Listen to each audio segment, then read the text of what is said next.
Hey guys, I was recently tagged by a friend of mine and a very good bushcrafter. His name is Dennis and his channel is called SpartanJohns. I will put it in the link down below, in the description down below. If you haven't checked out his channel, please do. I think you'll find it very enjoyable. He's very knowledgeable. He's a very nice guy. I've learned so much from him, and I mentioned him in I mention him all the time, but I had most recently mentioned him on why I started my YouTube channel video. He was one of the early guys that I was watching a lot and was always more than helpful with any questions that I ever had. And in watching his videos, I learned so much, especially about sharpening and knife steels and different things like that. So I'm very happy, very honored that he would tag me in a video, response like this. So here you go, Dennis. The video is for your 3 favorite bushcraft knives, and that's what we're going to talk about today. It was hard. I know when guys are doing these type of videos, it's very hard to choose your 3 favorites, and I did have a hard time, and it took me a while to think that through. What I want to say first is, whenever I bring my knives out in the woods, I always have another cutting tool for bigger tasks in combination with my knives. So I either have my Bako Laplander, I have my Husqvarna hatchet, and or my Husqvarna multi-purpose forest axe. So I always have one of those 3 tools, if not a couple of them, in combination with one of these knives when I go out. So I don't really get heavy duty knives. I get knives usually within the 4-inch blade range. The blades are usually 4 inches, maybe the knife is about 8 total inches. It's usually about the range that I like very much. And the heavier tasks, I have the heavier tools to call upon for that. Now you may see 4 knives here, and the reason for that is these 2 at the end I've kind of categorized into one, which are the Mora Classics. The first Mora Classic that I got was this Mora Classic number 2. And this is a sheath, a leather sheath that I bought from the Pathfinder store. I'm not sure if he sells, Dave still sells this exact same one, but I know he does have some leather sheaths over there that are very similar, but this one is very, very good, and I like it a lot. And I just have a Ranger band around it with a ferro rod, and then I have the striker on this side. So the Mora Classic number 2, the reason I love these classics so much is I really enjoy the classic style. I like the red birch handles, the wooden handles. I love that there's no finger guard, and it's much more of a classic style. You can hold the knife in any way and be able to get your tasks done. I think this blade is between 4 and 4.5 inches. Moras, of course, are 1095 HighCarbonSteel, which is my preferred steel, preferred affordable steel, as opposed to the 01 tool steel. I'd love all of my knives to be 01 high carbon, but affordability, 1095 is great. My favorite thing about 1095, not only do they sharpen, they take an edge easy, they hold an edge, but I can whack this with a piece of chert or flint-like material and get a spark. And my favorite way to start a fire is, my favorite primitive style is flint and steel. I've done a few modifications to this handle. I have a couple other Mora Classics as well, and I keep buying them because I like doing different modifications. I like just having them around. I have a lanyard back here, which is just some bank line and some braided paracord around that. And then the modifications I've done, I took another Mora Classic number 2 and just carved out some notching all the way up, kind of close to where my fingers would go, not exactly. And then I notched out back here a little bit. And that was essentially to give it a little bit more of a grip, just to add something to the handle. And I sanded off the first maybe layer of that shiny red that was on there. Those were just a few things I did to alleviate some of the slipperiness. And then I threw a couple Ranger bands around there. So those give a really good grip. And this wooden handle is a little bit bigger than the Classic number 1. So I felt as if when I did some work, especially when it was new and there's that slippery stage that it's in, I felt as if I needed a little more security to grip that when I was doing some of the tasks I would. But these Mora knives, they're going to excel at your notches and your carving. I don't do much batoning with them, but I do notch with them, I carve with them. I'll pry sometimes, but that's just one of those tasks that I have those other tools for. Love this knife.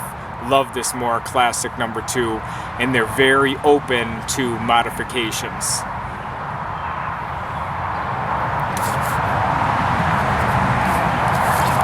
This is the Mora Classic number 1. This is my Kydex sheath from Joey at Wilderness Kydex.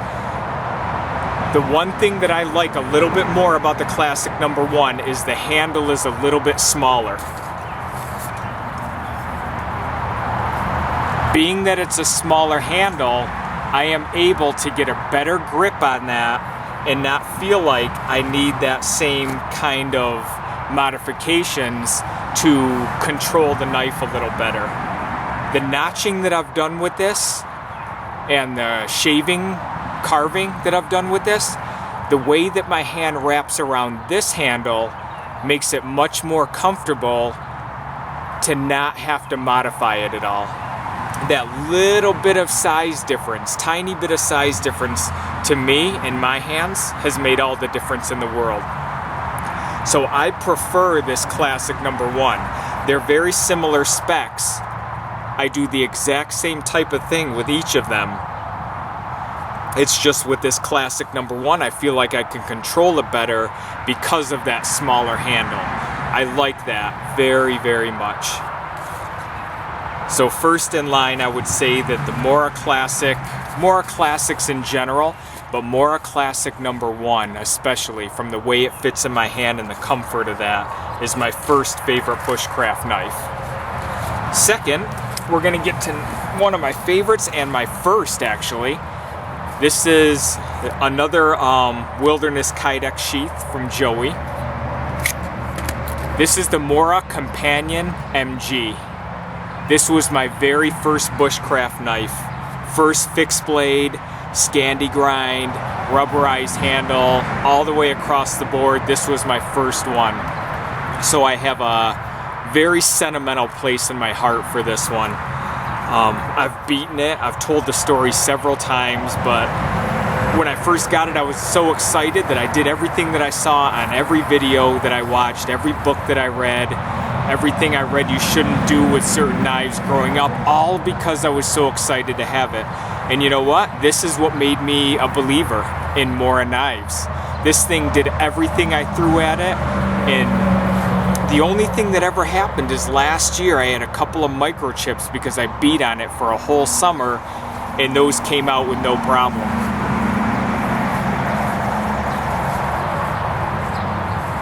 This one has a rubberized handle.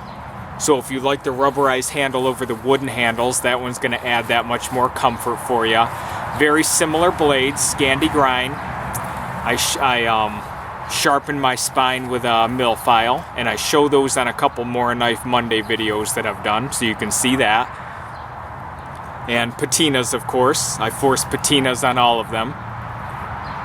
And this one's just an outstanding knife. You always have love for your first, and this one was my first, and it continues to be the hero of many of my bushcraft trips to this day.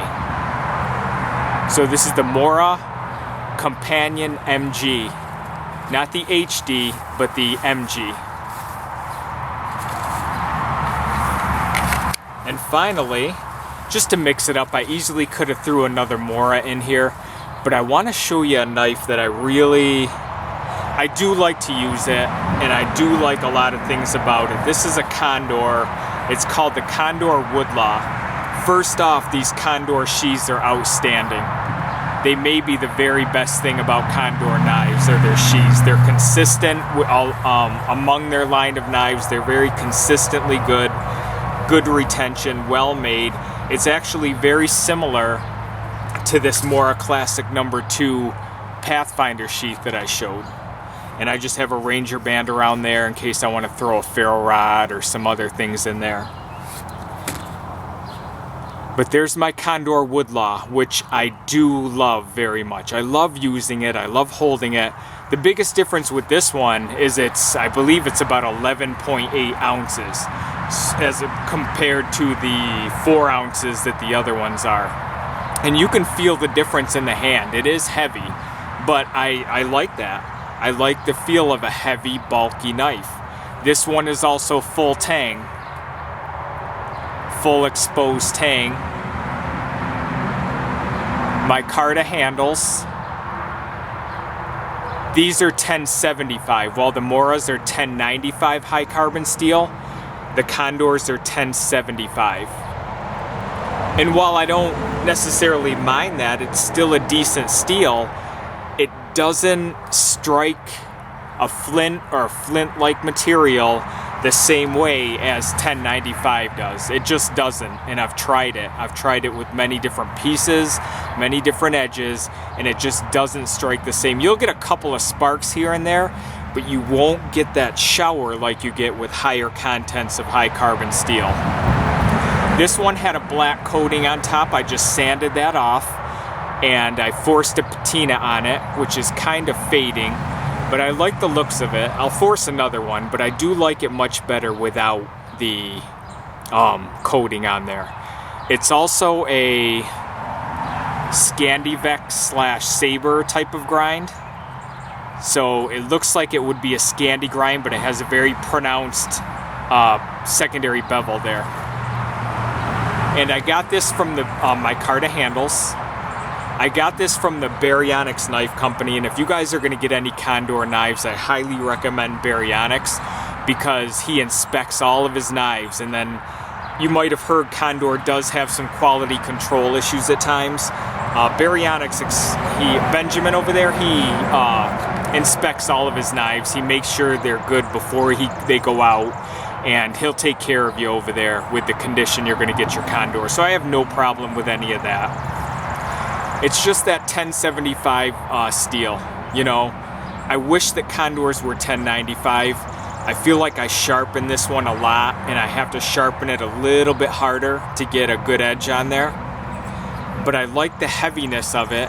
I like to use it, and I do. It's one of my favorite knives to hold because of the weight and because of the micarta handles. And it does good work. I mean, it makes great feather sticks. And you could even do a bit more of the heavier tasks. I would baton more with this knife than I would with those Mora knives. This pommel, I'm not really a big fan of either. Has a little pommel on the end. I don't plan on breaking any glass when I'm in the woods. You can't really strike a ferro rod with it.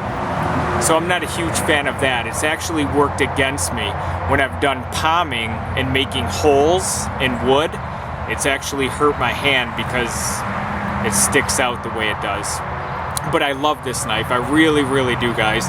Almost has like that little puko feeling to it.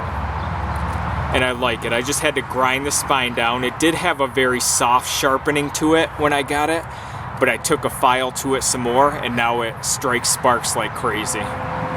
So the Condor Wood Law, guys, I do like it very much for the differences that it has aside from the Moras.